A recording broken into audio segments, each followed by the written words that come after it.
Currently, we're in Frisco, Texas, and today we're going to be talking about this douchebag right here.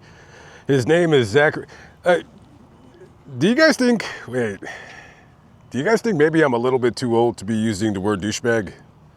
I mean, I'm 46 years old. I'll be 47 this year. However, after I tell you the story of this douchebag, Zachary Collins, I think you're going to agree with me that he definitely is a douchebag. And you also might agree with me that I am, in fact, too old to use that term douchebag. I think I've said douchebag more in this video than in any other that I've ever done. Without further ado, let's get to it. Now, Zachary Collins wasn't always a douchebag. More times than not, these characters, these douchebags, they're often made, but sometimes they're born. Trust me, I've known a little kid. He was only 4 years old. Sadly, he was already a douchebag. True story, I swear to God. One day I'll tell that story on a different channel. So anyways, Zachary Collins is the youngest of 5 kids. His parents, hardworking people. His dad, at one time or another, lived down in South Texas in the Woodland area.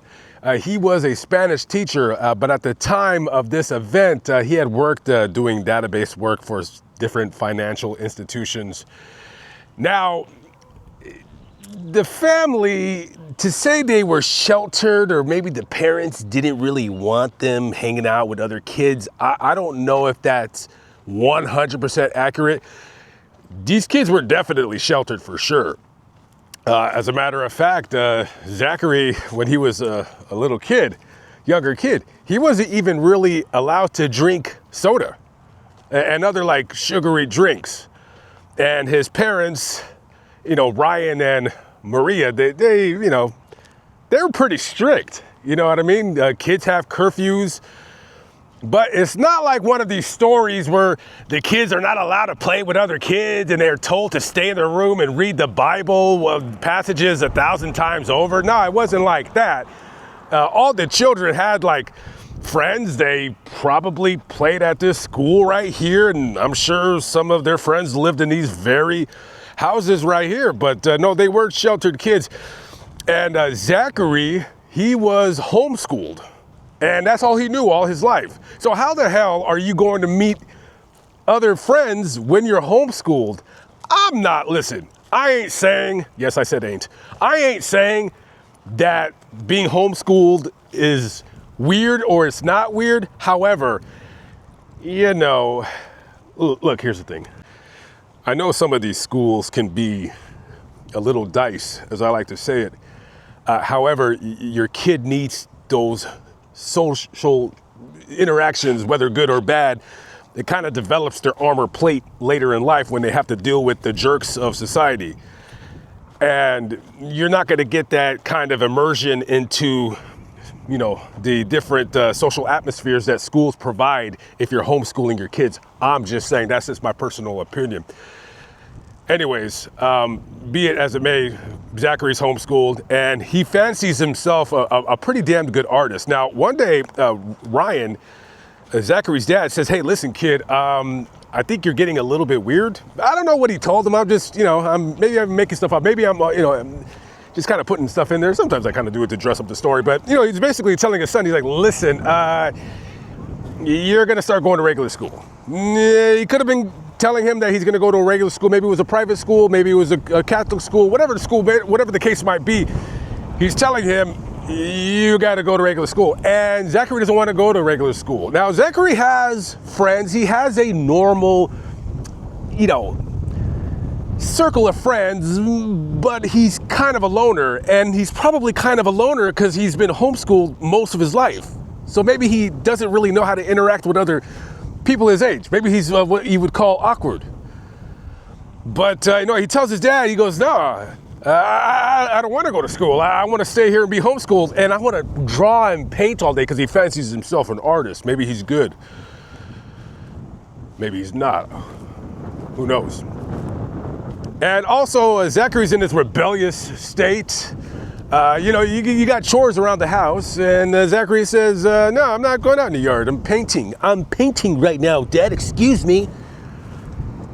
So, when you're 16 years old, you're going to, that's some of the kids, that's your rebellious state, right? It kind of starts when you're 12, 13, where you're like, screw you, Mom and Dad, I'm doing whatever I want to do. And then they kind of, bam, like put the hammer down, and then you shape up really quickly. But not this little son of a gunno. No, he did not.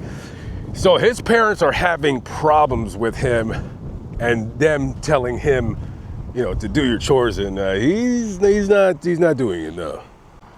Now, Zachary, because of him being homeschooled and not really knowing how to deal with certain issues, it's kind of like when I did the video not too long ago of that guy who killed his daughter just before they had an argument about Trump. And then I put in the video, I put like all the people kind of going crazy because Trump was elected president. And in that video, I lost 36 subscribers. And it's people like that don't know how to handle a YouTuber who kind of pokes fun at people who are having mega mini meltdowns because their player didn't win for their home team. It's absolutely ridiculous.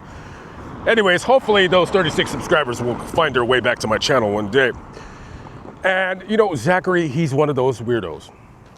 So August 11th, 2014, it's about just after 2 a.m. and 911 receives a call from Sydney Callens, Zachary's sister, screaming that her mom and dad have been shot. So the Frisco police, they come to Shepherd's Hill Street right here.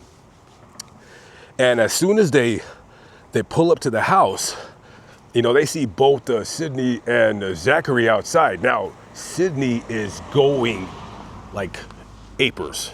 She's crying hysterically, right? She can't control herself. Zachary, he's on his knees. He has like his head in his hands, but he's not upset. He's just kind of nonchalant. Like, I don't know. It's hard to explain exactly what his demeanor was.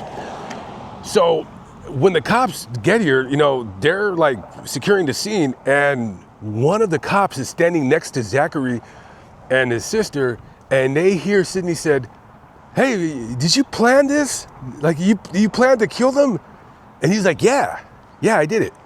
Like, the cop just heard him say he did it. And he said, "Where's the weapon?" He goes, Zachary responds, "As soon as you go into the house, you're gonna see it." So the cop goes into the house right here, this house right here, and right in the middle of your screen. And as soon as he gets in, he sees a .22 caliber rifle with a flashlight duct taped to the barrel. And they go upstairs and they see Ryan and Maria, and Ryan's dead. He was shot twice, once in the chin, once in the head. Maria shot 7 times. She was barely breathing. Right before the paramedics arrived, they pronounced her dead. And this house right here is where it happened. So the police, they would arrest Zachary and charge him with the murders of both his parents. Now in Texas, this is how they do cases where teenagers kill their parents or kill somebody. So if you're 17 years of age or older, you're being charged as an adult. Between the ages of, I want to say 14 and 16, I think it's like I would just use the word wobbler. I think they can go either way. They could charge you as an adult.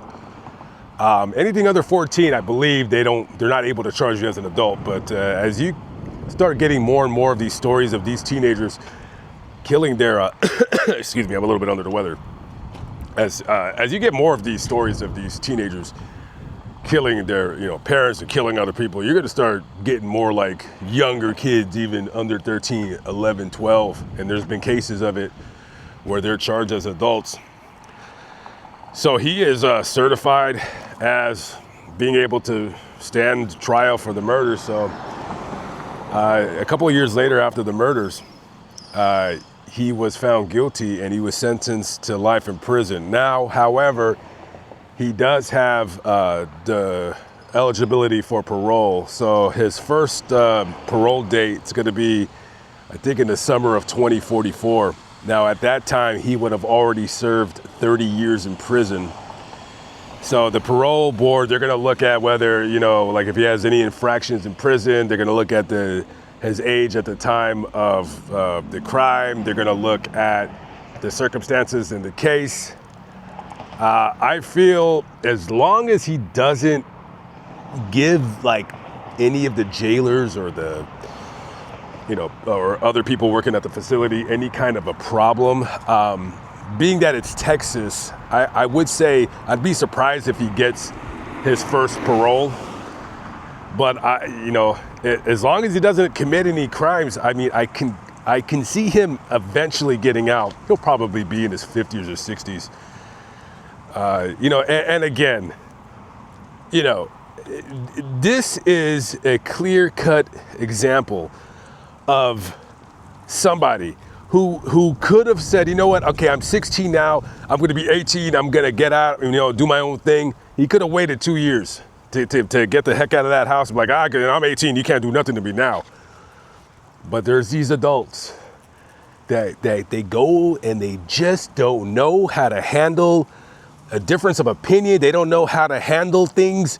You got these people going to school and these safe spaces and these microaggressions, not to get into all of that crap, because I'm really not interested in any of that, because I think it's all pretty stupid.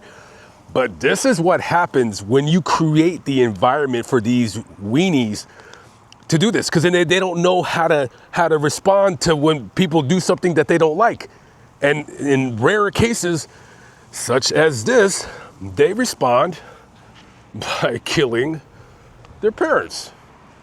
And I think we would do a better job as society, instead of kowtowing to these weirdos. You just got to tell them, look, things will be bad, things will be tough, but there is a light at the end of the tunnel.